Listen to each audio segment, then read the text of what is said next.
Passados que estão 100 dias da tomada de posse do Governo, decidiu o Grupo Parlamentar do Partido Socialista efetuar um agendamento potestativo para aprovação de um projeto de lei relativo à criação de uma taxa adicional em sede IRC e de um projeto de resolução para recomendar ao Governo a suspensão da aplicação da taxa normal de IVA nos fornecimentos de eletricidade e gás natural. Como sabemos, o Governo de Portugal tem compromissos assumidos com o povo português e também tem o compromisso de cumprir com o memorando assinado pelo Governo de Portugal, repito, pelo Governo de Portugal, com as instituições internacionais, FMI, União Europeia e Banco Central Europeu, e assim evitar uma catástrofe social como não há memória em Portugal. Sabemos que cumprir esse compromisso é fundamental para manter o financiamento externo à economia portuguesa e assim poder garantir o financiamento às suas empresas. Sabemos também que esse compromisso foi assinado pelos então responsáveis governamentais e membros do atual maior partido da oposição, mas que, pelos vistos, presentemente não têm, se é que alguma vez tiveram, vontade de o cumprir.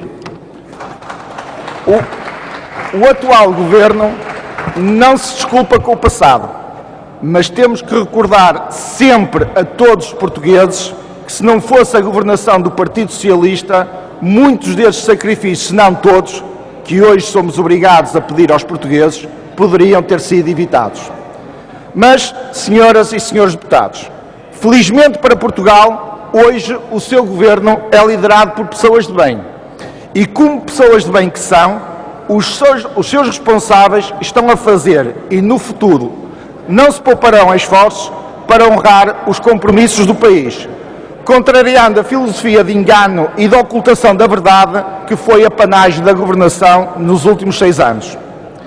Em virtude de uma execução orçamental desastrosa durante o primeiro semestre do corrente ano, recordo a vossa execução orçamental, o Governo foi obrigado, sim, foi obrigado a tomar medidas de caráter extraordinário, as quais visam garantir que Portugal atinja, no final do corrente ano, um déficit público de 5,9%.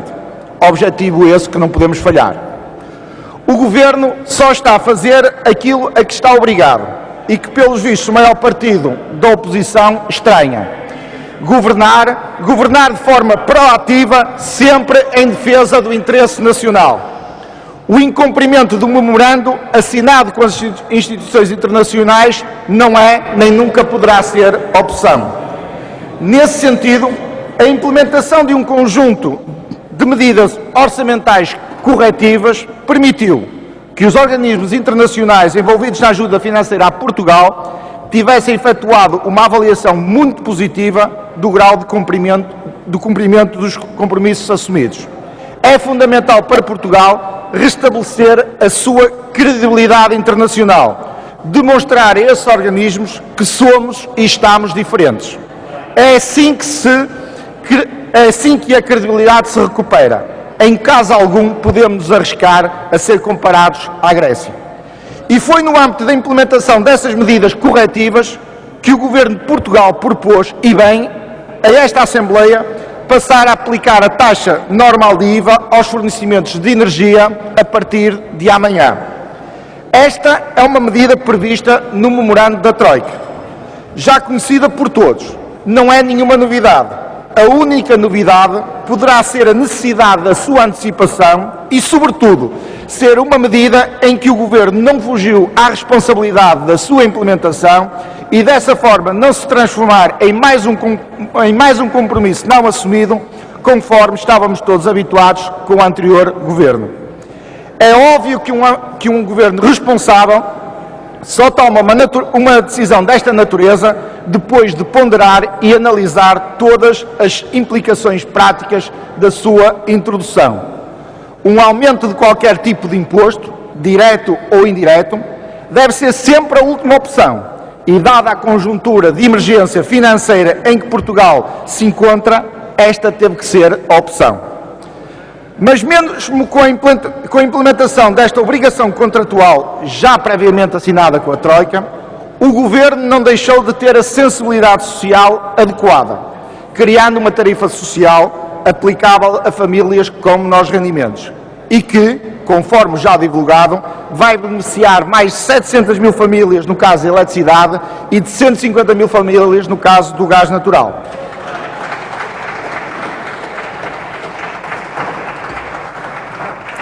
Fiel à sua falta de palavra, vem agora o PS propor não só a suspensão da aplicação da taxa normal do IVA nesse tipo de fornecimentos, mas também propor a redução da taxa de IVA desses fornecimentos a partir de 1 de janeiro de 2012, passando a ser utilizada a taxa intermédia. Ou seja, com as suas propostas, o Partido Socialista não só colocaria Portugal na posição de eventualmente não conseguir cumprir com a meta para o déficit público em 2011, como colocaria o país na posição daquele mau exemplo de quem, por livre e iniciativa, assina determinado compromisso e desde logo começa a pensar como é que o vai evitar ou como é que o não vai cumprir. Sim, porque o que está subjacente na medida imposta pela Troika é Portugal passar a tributar esse tipo de fornecimentos à taxa de IVA normal, que é a taxa aplicável na generalidade dos países da União Europeia. Mas, senhoras e senhores deputados, no conjunto destas duas propostas, o PS apresenta ainda um projeto de lei no sentido de criar uma taxa adicional em sede de IRC. Não se compreende. Na passada quarta-feira, o líder do PS propôs aqui nesta Assembleia uma redução em sede de tributação de IRC. Hoje, passado 2 dias, o Grupo Parlamentar do Partido Socialista propõe um aumento. Senhoras e senhores deputados, a governação de Portugal não pode nem deve estar sujeita a quaisquer distúrbios bipolares do maior partido da oposição. À quarta-feira propõe uma diminuição da carga fiscal em sede de IRC, à sexta propõe um aumento. Já estamos habituados a algum tipo de incoerências e perseguição às empresas e à iniciativa privada por parte de alguns partidos de esquerda. Mas vem agora o PS, numa atitude pouco explicável, propor mais uma taxa adicional de IRC aplicável à parte do lucro superior a 2 milhões de euros. É bom lembrar que os sujeitos passivos de IRC já se encontram adicionalmente onerados no seu lucro tributável do exercício de 2011 através da aplicação de uma derrama estadual. Mas, ao contrário da sobretaxa em sede de IRS que o PS utiliza como argumento para a aplicação desta taxa adicional em sede de IRC, esta derrama estadual tem a natureza de tributação permanente e não extraordinária, conforme a sobretaxa em sede de IRS. Ou seja, o que o PS vem propor é que o lucro tributável das empresas acima de 2 milhões de euros no exercício de 2011 seja tributado adicionalmente em 6%, podendo dessa forma elevar a taxa efetiva de IRC para os 32,5%, bem acima da taxa média dos países da União Europeia, que é hoje de 23,1%. As empresas portuguesas não precisam de mais impostos, pois já contribuem de forma generosa em termos de impostos para a receita fiscal do país. Precisam sim a que lhes sejam dadas condições para exportarem mais, para criarem mais empresas, enfim, para criarem mais riqueza. É esse o único caminho que Portugal tem para tirar a sua economia do marasmo em que se encontra nos últimos anos. Empresas tributariamente asfixiadas não libertam recursos para poderem investir, criarem empregos, enfim, criarem riqueza. Estamos assim firmes na nossa convicção de que a aprovação destas duas propostas não teriam qualquer efeito positivo, nem provocaria qualquer mais-valia na competitividade das nossas empresas. A força da nossa convicção é consequência da força da nossa razão e nem eventuais pseudo-chantagens infantis próprias de lideranças fracas nos fazem mudar de convicções. O Governo e os partidos que o apoiam têm o dever de estarem sempre disponíveis para acolherem as boas propostas da oposição, o que não é o caso, e têm o dever de manter um diálogo democrático com todas as forças políticas, porque isso é importante para Portugal e para a imagem externa do país. Estou certo que não só com o maior partido da oposição, mas também com todos os outros grupos parlamentares, isso irá acontecer, no sentido de, sobretudo, proteger os interesses dos portugueses, disse.